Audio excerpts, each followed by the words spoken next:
Hello mga kadiros! Shout out! Kumusta na kayo? Ito naman si Tita Darlene, nagbabalik. Hello, it's me, Darlene Vlog.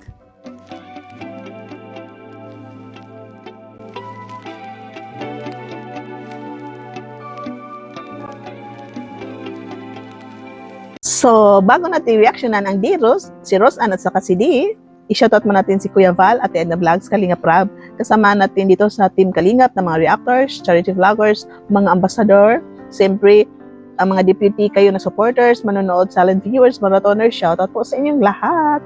Kumusta na po kayo? Last month, na-vlog si Roseanne, no?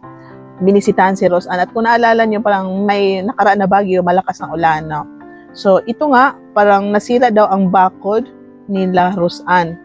Dahil nga, para bang binakura na andoon, di ba, sa gate nila. So, kung napapansin nyo, pag pumupunta kayo kina Roseanne, may lalakarin pa sila, may dadaanan sila na bahay, tapos may lupa na bakante, binakuran daw yon, no?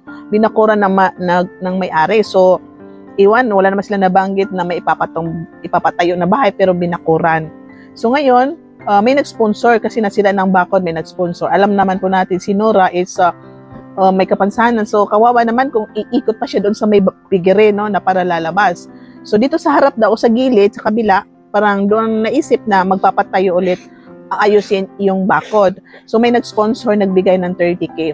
Itong mahirap din minsan, no, yung katabi-tabi na bahay mo, tapos nasa kagitnaan ka, mabuti ko nasa gilid ka lang ng highway na may lupa dyan, kasi meron ng, pwede ka na magpatay dyan ng gate. Dito naman pag nakabili ka ng lupa tapos nasa kalagitnaan ka, yan ang mahirap talaga kung walang napag-uusapan na right of way, no?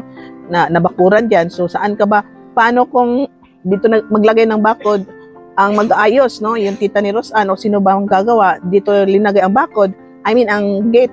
Tapos babakuran naman sa kabila, no? Babakuran ng may-ari ng lupa. O dito naman sa likod, no? May-ari ng lupa, babakuran. Saan na ba dadaan yung may-ari ng yung bahay? Yung nakatayo dyan na bahay. So, parang ata yung mga lupa taas is binibigyan ng right of ways. Depende yun kung paano ba ang lupa, no? So, sana pwede rin nila yan pakiusapan ng may-ari, no? Sa lupa or ano ba, sa barangay o na bang mapagkakasunduan para may right of way yung nasa likod mo. Kasi dapat talaga bibigyan ng right of way yung kapitbahay, no? So, yun nga, thank you sa nag-sponsor dito sa, bakod nila Roseanne. So, dito, no, nagbisita sila. Ito si si D, nagsiselos siya kasi may nakita siyang video na pinapanood ni Neil na nag-uusap si Roseanne at saka si Drake. Pero alam po natin itong kalingap tahanan ng dinadirect ni sino to, ni Neil or ni Ayan is siguro may konting scripted na katulad niya naglakad si D, no, nanonood sila ng video. Ano yan, tinago. Pare, meron kami papakita sa'yo. So kasi alam po natin na kung ito si Dick, kasi may gusto talaga siya kay Roseanne, siguro may selo siya ng konti, no? At sabi nga ni Roseanne, ba't ka nagsiselos? Wala naman tayo. Diba? So may nakita na siya na video dahil nag-uusap ito si Roseanne at saka si Drake. So nagsiselo siya. So kinaklaro niya, di ba naka-block si Drake sa'yo? Paano ba kasi daw mayroon na siya pinag-usapan, no? Na ganito, ganyan. So sabi ni Dina, di ba naka-block siya sa'yo?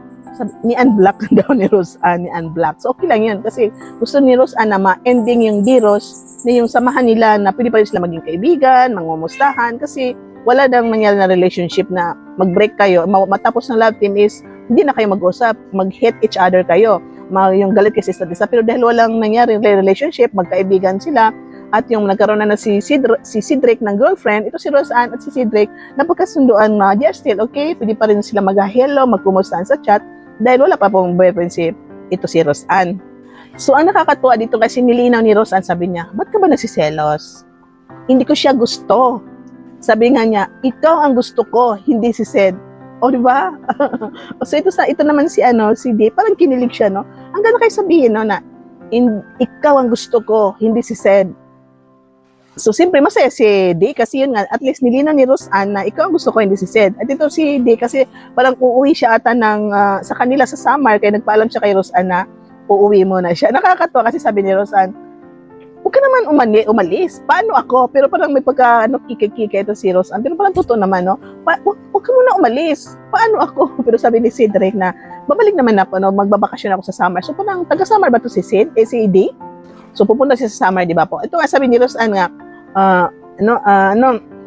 bumalik ka ha, hihintayin kita. Ang ganda po sabi niya, bumalik ka ha, hihintayin kita. Kailangan na bumalik ka na buong buo, yung buo ka pa. O charot, sabi niya, charot, mahilig siya magcharot.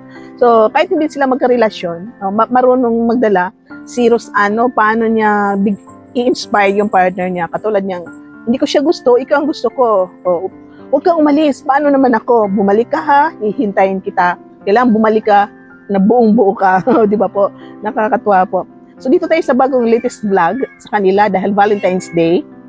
So, ang Deros, ang surprise ni Day kay Rosanne, itong ATV, no? Pangalawang business na ito na experience ni Rosanne kasi una-una yung sa Albay, kasama nila Rab. Ito pangalawa na itong surprise ni Day sa kanya kasi nag-celebrate ang Deros ng kanilang Valentine's Day. So, mapapakita po tayo ng short clip ng kanilang Valentine's Day na sila ay nag-ATV, no? At yun nga, parang nabungunga pa nga si Rosanne, parang lumagpas doon at parang naiwan doon.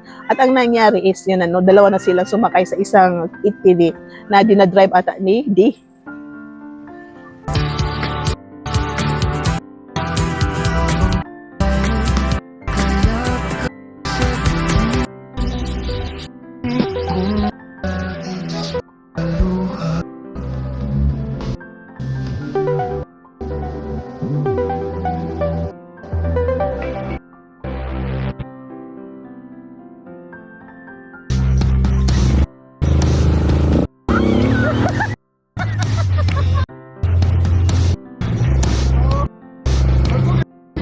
So, ayan po, napanood nyo, di ba? Nag-enjoy sila. At masaya dahil na-experience na naman ni Rosanne ito, pangalawang beses na masaya si Rosanne dahil ang Valentine's Day nila is ganyan, no? Na na-experience ulit ni Rosanne, siyempre magkasama sila. Ang nakakatuwa nito kasi may kinuha si Dean. Abang katapos nila mag-ATV, nagpahinga, nag-usap sila, may kinuha siya, ipapakita ko, sabi niya, will you? Ang ganda na. Will you? Wala siyang sinabi, will you be my girlfriend? Will you marry me? Will you be my best friend? Wala, will you? Sabi niya, will you? Lumuhod pa siya. So parang damo lang niya na may bulak, may siya, grass. Kaya sabi ni Rosanne, sige, ikaw bahala. So siya, sige, ikaw bahala. So wala naman problema kasi sabi ng isa, iba, nasa comment section dun sa vlog ng Kalingap Tahanan na may naganap doon na proposal. No? So parang hindi ata yung proposal kasi wala naman siya sinabi na will you be my girlfriend? Ang sinabi lang, will you? So ikaw na bahala dumugtog doon. At ito si Rosanne is good vibes. Ang ganda din ang pagkasagot niya na, okay, ikaw ang bahala. So, yun, no? Siya na daw bahala. Dahil ganito, ang ganda ng music niya, background niya, no? Parang kita tayo ng shoot na lang, na yung background na, ang ganda ng background na, makapiright tayo, so ikat-cut ko na lang. So, nakakatawa dito, siyang bahala. May surprise kay Rosanne, kahit kunti pagkain, pero siyempre, maganda na, hindi naman buga-buga na maraming pagkain. Kasi siyempre, maglalakad yan sila, bitbitin nila. So, parang ilang klase lang na pagkain yun, no? So, yan, ang ganda nga dahil may nag-sponsor na kanyang pagkain sa kanilang Valentine's Day. So, na-surprise ni si Rosanne sa pagkain, no? At saka sa kanilang ATV. At maganda rin ang samahan ng Deros, no? Kinikilig din ako sa Deros. Pareho ng, paano ako kiligin sa ibang love team dito sa Kalingap Tahanan. So,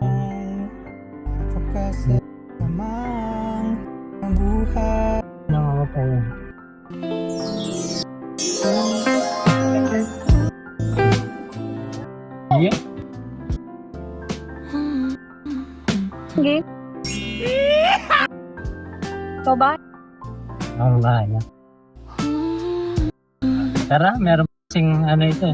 Meron pang sana itong tuloy-tuloy ang Deros kasi parang maganda rin ang kanilang samahan na alam natin ito si D.A. talagang may gusto siya kay Rosanne pero hindi siya nangungulit na sagutin mo ako. So I think ito yung crush niya si Rosanne, baka mapunta sa ligawan na totoo or baka mapunta rin sa tutuhanin in the end, no? So, yun na lang, no? Suportahan na lang natin ang mga vlog ng Kalingap Tahanan at siyempre, panoorin, tuloy-tuloy ang pagpapanood kasi ito si Rosanne, meron din siyang mga supporters, mga sponsor na hanggang ngayon, nandyan pa rin yung allowance niya, no? Binibigay sa kanyang pag-aral, sa kanyang boarding house. So, I'm sure ang mga Deros, kinikilig sila dito sa nagaganap na minsan mga vlog, kiligan ng Deros. At mga ka-chonkers na napanoorin nyo, Kalingap, mga kami Christian, Idsi, yung kay Eden, no? Marami pa lahat yan, supportahan po natin. Panoorin po natin ang mga video ng bawat vlog ng Kalingap Tahanan, Kalingap Rab Matubang Vlogs, kay Kuya Val, no?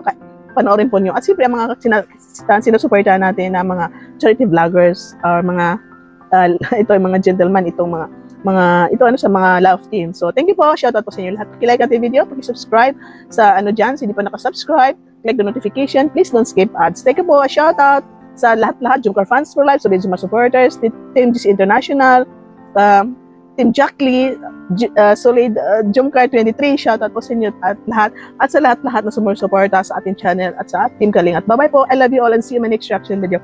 Bye and God bless.